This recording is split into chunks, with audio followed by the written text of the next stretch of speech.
Mensajes de Esperanza presenta. Lectura sin comentario del libro El deseado de todas las gentes.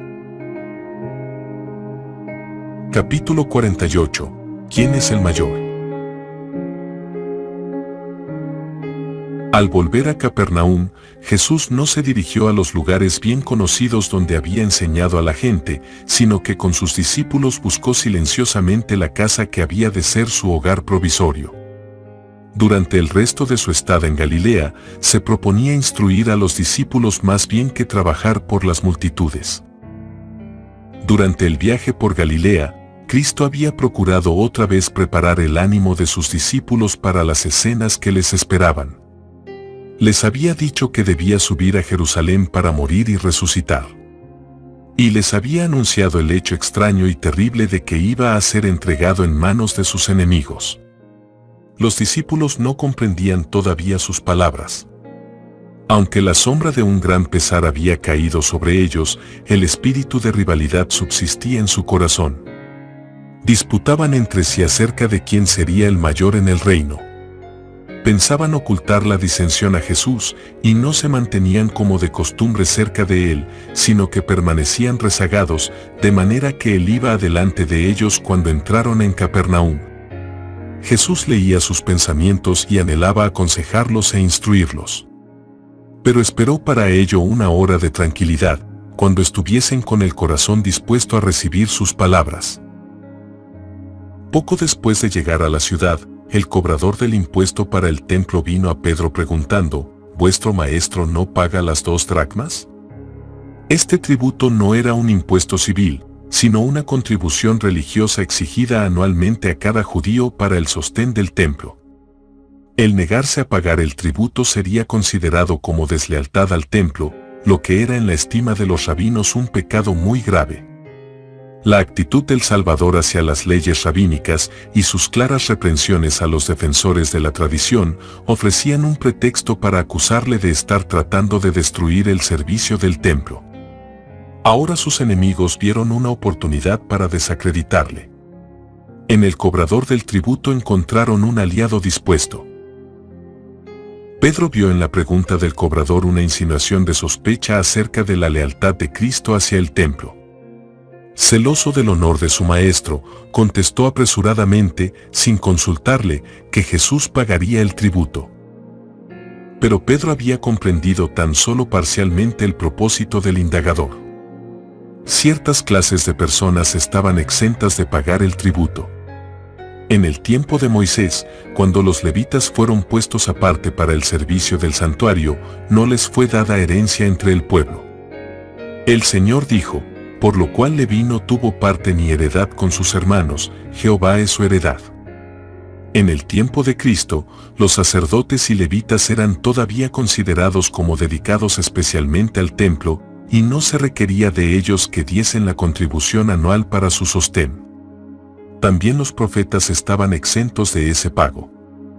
Al requerir el tributo de Jesús, los rabinos negaban su derecho como profeta o maestro, y trataban con él como con una persona común. Si se negaba a pagar el tributo, ello sería presentado como deslealtad al templo, mientras que por otro lado, el pago justificaría la actitud que asumían al no reconocerle como profeta. Tan solo poco tiempo antes, Pedro había reconocido a Jesús como el Hijo de Dios, pero ahora perdió la oportunidad de hacer resaltar el carácter de su maestro.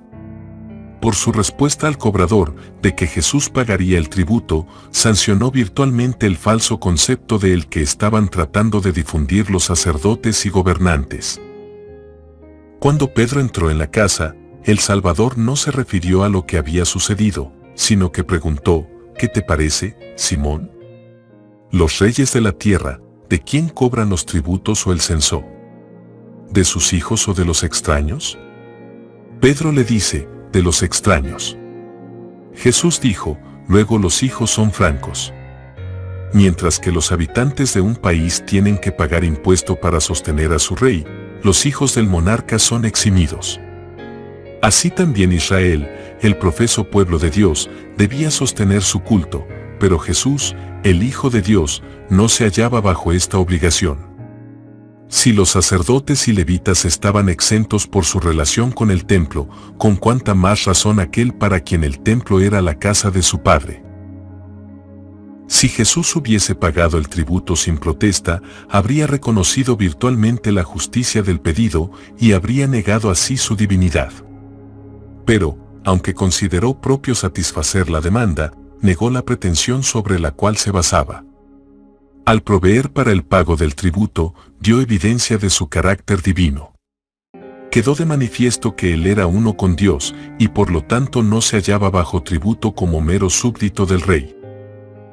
Ve a la mar, indicó a Pedro, y echa el anzuelo, y el primer pez que viniere, tómalo, y abierta su boca, hallarás un estatero, tómalo, y dáselo por mí y por ti. Aunque había revestido su divinidad con la humanidad, en este milagro reveló su gloria. Era evidente que era aquel que había declarado por medio de David, porque mía es toda bestia del bosque, y los millares de animales en los collados. Conozco todas las aves de los montes, y en mi poder están las fieras del campo. Si yo tuviese hambre, no te lo diría a ti, porque mío es el mundo y su plenitud. Aunque Jesús demostró claramente que no se hallaba bajo la obligación de pagar tributo, no entró en controversia alguna con los judíos acerca del asunto, porque ellos hubieran interpretado mal sus palabras, y las habrían vuelto contra él. Antes que ofenderlos reteniendo el tributo, hizo aquello que no se le podía exigir con justicia. Esta lección iba a ser de gran valor para sus discípulos. Pronto se iban a realizar notables cambios en su relación con el servicio del templo, y Cristo les enseñó a no colocarse innecesariamente en antagonismo con el orden establecido. Hasta donde fuese posible, debían evitar el dar ocasión para que su fe fuese mal interpretada. Aunque los cristianos no han de sacrificar un solo principio de la verdad, deben evitar la controversia siempre que sea posible. Mientras Cristo y los discípulos estaban solos en la casa, después que Pedro se fuera al mar, Jesús llamó a los otros así y les preguntó, ¿qué disputabais entre vosotros en el camino? La presencia de Jesús y su pregunta dieron al asunto un cariz enteramente diferente del que les había parecido que tenían mientras disputaban por el camino. La vergüenza y un sentimiento de condenación les indujeron a guardar silencio. Jesús les había dicho que iba a morir por ellos, y la ambición egoísta de ellos ofrecía un doloroso contraste con el amor altruista que él manifestaba. Cuando Jesús les dijo que iba a morir y resucitar, estaba tratando de entablar una conversación con ellos acerca de la gran prueba de su fe. Si hubiesen estado listos para recibir lo que deseaba comunicarles, se habrían ahorrado amarga angustia y desesperación. Sus palabras les habrían impartido consuelo en la hora de duelo y desilusión.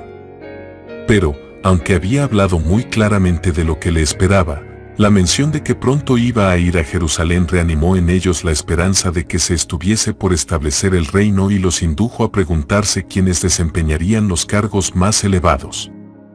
Al volver Pedro del mar, los discípulos le hablaron de la pregunta del Salvador, y al fin uno se atrevió a preguntar a Jesús, ¿quién es el mayor en el reino de los cielos? El Salvador reunió a sus discípulos en derredor de sí y les dijo, si alguno quiere ser el primero, será el postrero de todos, y el servidor de todos. Tenían estas palabras una solemnidad y un carácter impresionante que los discípulos distaban mucho de comprender. Ellos no podían ver lo que Cristo discernía.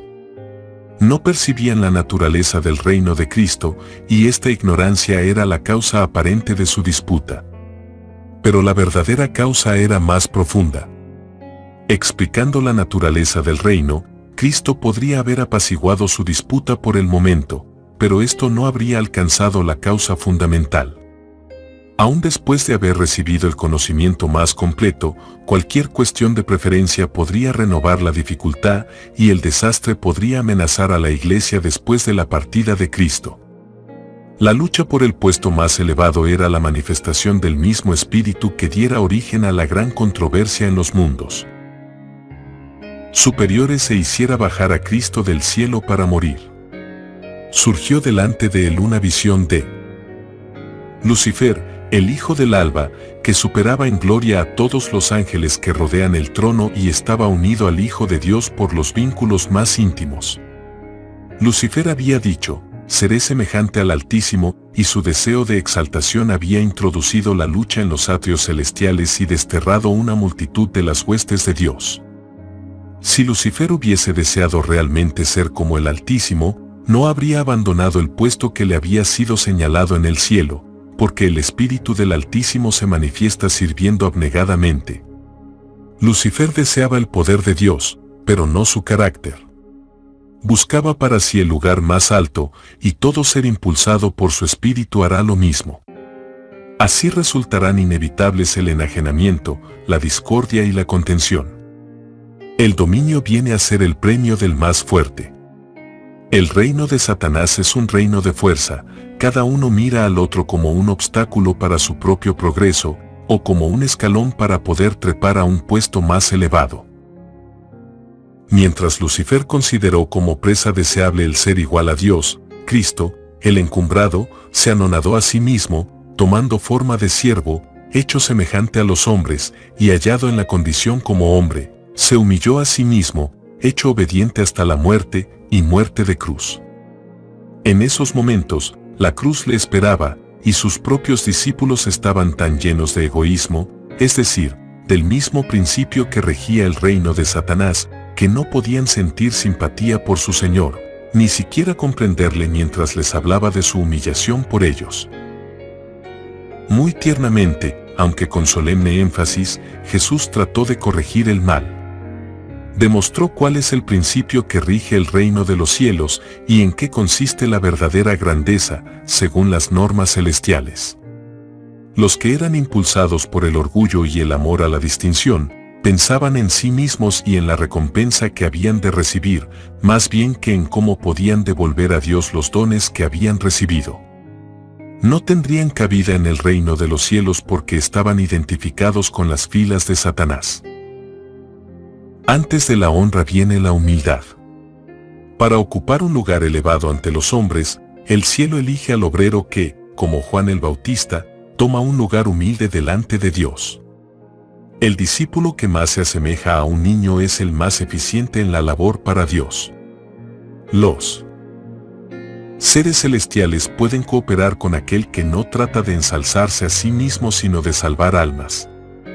El que siente más profundamente su necesidad de la ayuda divina la pedirá, y el Espíritu Santo le dará vislumbres de Jesús que fortalecerán y elevarán su alma. Saldrá de la comunión con Cristo para trabajar en favor de aquellos que perecen en sus pecados. Fue ungido para su misión y tiene éxito donde muchos de los sabios e intelectualmente preparados fracasarían. Pero cuando los hombres se ensalzan a sí mismos y se consideran necesarios para el éxito del gran plan de Dios, el Señor los hace poner a un lado. Queda demostrado que el Señor no depende de ellos. La obra no se detiene porque ellos sean separados de ella, sino que sigue adelante con mayor poder. No era suficiente que los discípulos de Jesús fuesen instruidos en cuanto a la naturaleza de su reino. Lo que necesitaban era un cambio de corazón que los pusiese en armonía con sus principios. Llamando a un niñito así, Jesús lo puso en medio de ellos, y luego rodeándole tiernamente con sus brazos dijo, de cierto os digo, que, si no os volviereis, y fuereis como niños, no entraréis en el reino de los cielos. La sencillez, el olvido de sí mismo y el amor confiado del niñito son los atributos que el cielo aprecia. Son las características de la verdadera grandeza. Jesús volvió a explicar a sus discípulos que su reino no se caracteriza por la dignidad y ostentación terrenales. A los pies de Jesús se olvidan todas estas distinciones. Se ve a los ricos y a los pobres, a los sabios y a los ignorantes, sin pensamiento alguno de casta ni de preeminencia mundanal. Todos se encuentran allí como almas compradas por la sangre de Jesús, y todos por igual dependen de aquel que los redimió para Dios. El alma sincera y contrita es preciosa a la vista de Dios. Él pone su señal sobre los hombres, no según su jerarquía ni su riqueza, ni por su grandeza intelectual, sino por su unión con Cristo. El Señor de gloria queda satisfecho con aquellos que son mansos y humildes de corazón.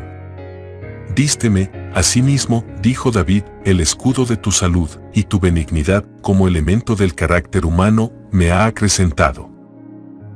El que recibiere en mi nombre uno de los tales niños, dijo Jesús, a mí recibe, y el que a mí recibe, no recibe a mí, mas al que me envió.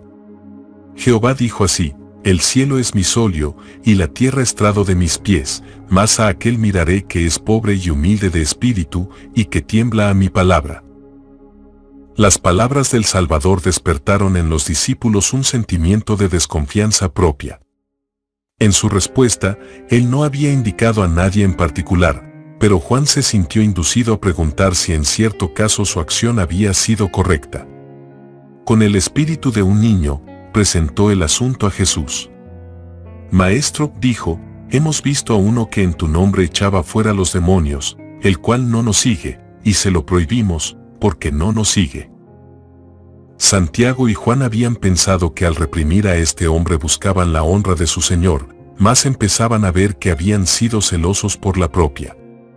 Reconocieron su error y aceptaron la reprensión de Jesús, no se lo prohibáis, porque ninguno hay que haga milagro en mi nombre que luego pueda decir mal de mí. Ninguno de los que en alguna forma se manifestaban amistosos con Cristo debía ser repelido. Había muchos que estaban profundamente conmovidos por el carácter y la obra de Cristo y cuyo corazón se estaba abriendo a Él con fe, y los discípulos, que no podían discernir los motivos, debían tener cuidado de no desalentar a esas almas. Cuando Jesús ya no estuviese personalmente entre ellos y la obra quedase en sus manos, no debían participar de un espíritu estrecho y exclusivista, sino manifestar la misma abarcante simpatía que habían visto en su Maestro. El hecho de que alguno no obre en todas las cosas conforme a nuestras ideas y opiniones no nos justifica para prohibirle que trabaje para Dios. Cristo es el gran Maestro. Nosotros no hemos de juzgar ni dar órdenes, sino que cada uno debe sentarse con humildad a los pies de Jesús y aprender de Él. Cada alma a la cual Dios ha hecho voluntaria es un conducto por medio del cual Cristo revelará su amor perdonador. Cuán cuidadosos debemos ser para no desalentar a uno de los que transmiten la luz de Dios, a fin de no interceptar los rayos que Él quiere hacer brillar sobre el mundo. La dureza y frialdad manifestadas por un discípulo hacia una persona a la que Cristo estaba atrayendo, un acto como el de Juan al prohibir a otro que realizase milagros en nombre de Cristo, podía desviar sus pies por la senda del enemigo y causar la pérdida de un alma.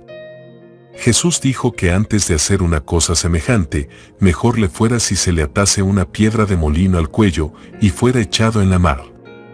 Y añadió, y si tu mano te escandalizare, córtala. Mejor te es entrar a la vida manco, que teniendo dos manos ir a la gehenna, al fuego que no puede ser apagado. Y si tu pie te fuere ocasión de caer, córtalo, mejor te es entrar a la vida cojo, que teniendo dos pies ser echado en la gehenna.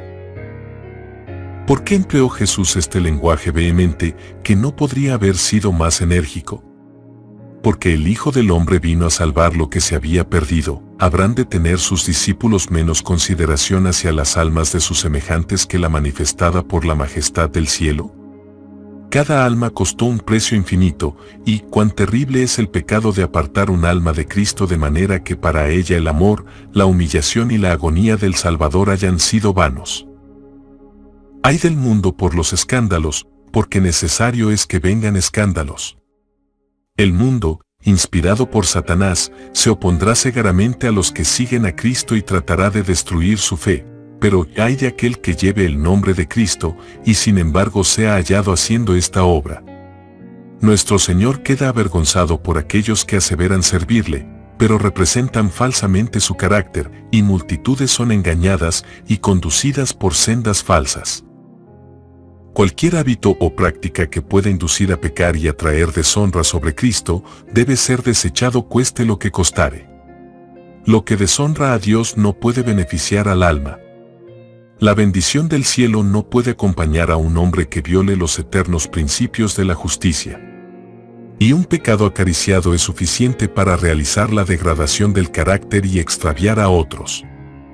Si para salvar el cuerpo de la muerte uno se cortaría un pie o una mano, o aún se arrancaría un ojo, con cuanto más fervor deberíamos desechar el pecado, que trae muerte al alma. En el ceremonial del templo se añadía sal a todo sacrificio. Esto, como la ofrenda del incienso, significaba que únicamente la justicia de Cristo podía hacer el culto aceptable para Dios. Refiriéndose a esta práctica dijo Jesús: todo sacrificio será salado con sal. Tened sal en vosotros, y paz unos con otros. Todos los que quieran presentarse en sacrificio vivo, santo, agradable a Dios, deben recibir la sal que salva, la justicia de nuestro Salvador. Entonces vienen a ser la sal de la tierra que restringe el mal entre los hombres, como la sal preserva de la corrupción. Pero si la sal ha perdido su sabor, si no hay más que una profesión de piedad, sin el amor de Cristo, no hay poder para lo bueno. La vida no puede ejercer influencia salvadora sobre el mundo. Vuestra energía y eficiencia en la edificación de mi reino, dice Jesús, dependen de que recibáis mi espíritu. Debéis participar de mi gracia, a fin de ser sabor de vida para vida. Entonces no habrá rivalidad ni esfuerzo para complacerse a sí mismo, ni se deseará el puesto más alto. Poseeréis ese amor que no busca lo suyo, sino que otros enriquezca. Fije el pecador arrepentido sus ojos en el Cordero de Dios, que quita el pecado del mundo, y contemplándolo, se transformará. Su temor se trueca en gozo, sus dudas en esperanza. Brota la gratitud. El corazón de piedra se quebranta. Una oleada de amor inunda el alma. Cristo es en él una fuente de agua que brota para vida eterna. Cuando vemos a Jesús, varón de dolores y experimentado en quebrantos, trabajando para salvar a los perdidos, despreciado, escarnecido, echado de una ciudad a la otra hasta que su misión fue cumplida, cuando le contemplamos en Getsemaní, sudando gruesas gotas de sangre, y muriendo en agonía sobre la cruz, cuando vemos eso, no podemos ya reconocer el clamor del yo. Mirando a Jesús, nos avergonzaremos de nuestra frialdad, de nuestro letargo, de nuestro egoísmo. Estaremos dispuestos a hacer cualquier cosa o nada, para servir de todo corazón al Maestro. Nos regocijará el llevar la cruz en pos de Jesús, el sufrir pruebas, vergüenza o persecución por su amada causa. Así que, los que somos más firmes debemos sobrellevar las flaquezas de los flacos, y no agradarnos a nosotros mismos. A nadie que crea en Cristo se le debe tener en poco, aun cuando su fe sea débil y sus pasos vacilen como los de un niñito. Todo lo que nos da ventaja sobre otro, sea la educación o el refinamiento, la nobleza de carácter, la preparación cristiana o la experiencia religiosa, nos impone una deuda para con los menos favorecidos, y debemos servirlos en cuanto esté en nuestro poder. Si somos fuertes, debemos corroborar las manos de los débiles. Los ángeles de gloria, que contemplan constantemente el rostro del Padre en el cielo, se gozan en servir a sus pequeñuelos. Las almas temblorosas, que tienen tal vez muchos rasgos de carácter censurables, les son especialmente encargadas. Hay siempre ángeles presentes donde más se necesitan, con aquellos que tienen que pelear la batalla más dura contra el yo y cuyo ambiente es más desalentador. Y los verdaderos seguidores de Cristo cooperarán en ese ministerio. Si alguno de estos pequeñuelos fuese vencido y obrase mal contra nosotros, es nuestro deber procurar su restauración. No esperemos que haga el primer esfuerzo de reconciliación. ¿Qué os parece?, pregunta Cristo. Si tuviese algún hombre 100 ovejas y se descarriase una de ellas, ¿no iría por los montes, dejadas las 99, a buscar la que se había descarriado? Y si aconteciese hallarla, de cierto os digo, que más se goza de aquella, que de las 99 que no se descarriaron. Así, no es la voluntad de vuestro Padre que está en los cielos, que se pierda uno de estos pequeños. Con espíritu de mansedumbre, considerándote a ti mismo, porque tú no seas también tentado, ve al que yerra, y redargúyele entre ti y él solo. No le avergüences exponiendo su falta a otros, ni deshonres a Cristo haciendo público el pecado o error de quien lleva su nombre. Con frecuencia hay que decir claramente la verdad al que yerra, debe inducírsele a ver su error para que se reforme. Pero no hemos de juzgarle ni condenarle. No intentemos justificarnos. Son todos nuestros esfuerzos para recobrarlo. Para tratar las heridas del alma se necesita el tacto más delicado, la más fina sensibilidad. Lo único que puede valernos en esto es el amor que fluye del que sufrió en el Calvario. Con ternura compasiva, trate el hermano con el hermano, sabiendo que si tiene éxito salvará un alma de muerte y cubrirá multitud de pecados. Pero aún este esfuerzo puede ser inútil. Entonces, dijo Jesús, toma aún contigo uno o dos. Puede ser que su influencia unida prevalezca donde la del primero no tuvo éxito. No siendo partes en la dificultad, habrá más probabilidad de que obren imparcialmente, y este hecho dará a su consejo mayor peso para el que yerra. Si no quiere escucharlos, entonces, pero no antes, se debe presentar el asunto a todo el cuerpo de creyentes. Únanse los miembros de la Iglesia, como representantes de Cristo, en oración y súplica para que el ofensor sea restaurado. El Espíritu Santo hablará por medio de sus siervos, suplicando al descarriado que vuelva a Dios. El apóstol Pablo, hablando por inspiración, dice, como si Dios rogase por medio nuestro, os rogamos en nombre de Cristo, reconciliaos con Dios. El que rechaza este esfuerzo conjunto en su favor, ha roto el vínculo que le une a Cristo, y así se ha separado de la comunión de la Iglesia.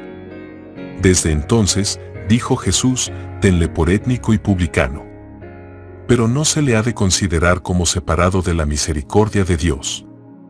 No lo han de despreciar ni descuidar los que antes eran sus hermanos, sino que lo han de tratar con ternura y compasión, como una de las ovejas perdidas a las que Cristo está procurando todavía traer a su redil. La instrucción de Cristo en cuanto al trato con los que yerran repite en forma más específica la enseñanza dada a Israel por Moisés: no aborrecerás a tu hermano en tu corazón, ingenuamente reprenderás a tu prójimo, y no consentirás sobre el pecado. Es decir, que si uno descuida el deber que Cristo ordenó en cuanto a restaurar a quienes están en error y pecado, se hace partícipe del pecado. Somos tan responsables de los males que podríamos haber detenido como si los hubiésemos cometido nosotros mismos. Pero debemos presentar el mal al que lo hace. No debemos hacer de ello un asunto de comentario y crítica entre nosotros mismos, ni siquiera después que haya sido expuesto a la Iglesia nos es permitido repetirlo a otros. El conocimiento de las faltas de los cristianos será tan solo una piedra de tropiezo para el mundo incrédulo, y espaciándonos en estas cosas no podemos sino recibir daño nosotros mismos, porque contemplando es como somos transformados. Mientras tratamos de corregir los errores de un hermano, el Espíritu de Cristo nos inducirá a escudarle en lo posible de la crítica aún de sus propios hermanos, y tanto más de la censura del mundo incrédulo. Nosotros mismos erramos y necesitamos la compasión y el perdón de Cristo, y Él nos invita a tratarnos mutuamente como deseamos que Él nos trate. Todo lo que ligareis en la tierra, será ligado en el cielo, y todo lo que desatareis en la tierra, será desatado en el cielo. Obráis como embajadores del cielo, y lo que resulte de vuestro trabajo es para la eternidad. Pero no hemos de llevar esta gran responsabilidad solos. Cristo mora donde quiera que se obedezca su palabra con corazón sincero. No solo está presente en las asambleas de la Iglesia, sino que estará donde quiera que sus discípulos, por pocos que sean, se reúnan en su nombre. Y dice, si dos de vosotros se convinieren en la tierra, de toda cosa que pidieren, les será hecho por mi Padre que está en los cielos. Jesús dice, mi Padre que está en los cielos, como para recordar a sus discípulos que mientras que por su humanidad está vinculado con ellos, participa de sus pruebas y simpatiza con ellos en sus sufrimientos, por su divinidad está unido con el trono del infinito. Admirable garantía. Los seres celestiales se unen con los hombres en simpatía y labor para la salvación de lo que se había perdido. Y todo el poder del cielo se pone en combinación con la capacidad humana para atraer las almas a Cristo. Que Dios te bendiga abundantemente.